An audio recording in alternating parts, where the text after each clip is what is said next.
Nije Hasfir, kiša. Na mansardi u 10. arondismanu zamišljeno gleda kako se dim cigarete spaja s maglom u noći. Borges jeste uz pomoć enciklopedije otkrio čitavu planetu, a on je noćas ponovo živeo sve mrtve. Vampiri su prokopali grobnice, saznali njegovo ime, koje ne nosi nikakva nagrada, i zatražili njegovu razbarušenu glavu, očešljenu kao oblak. On u fotelji prekršta noge, uzima lautu u kojoj skladišti sve psalme, sve jade, sve ožiljke, čitavo iskustvo.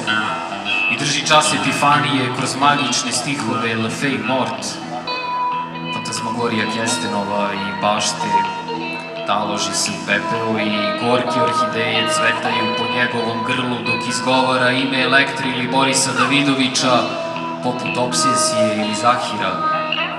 Oblači zelenu bluzu, taj kostim parijskog superheroja, homo poetikusa, i obara peščani sat.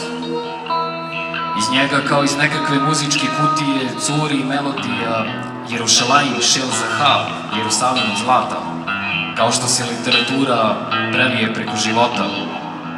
Hartije u staroj Olimpiji, sarkom na rentgenskom snimku, a grobnica poetike Danila K. jeste svuda, od Subotice do Pariza, pritom kršeći sve zakone anatomije.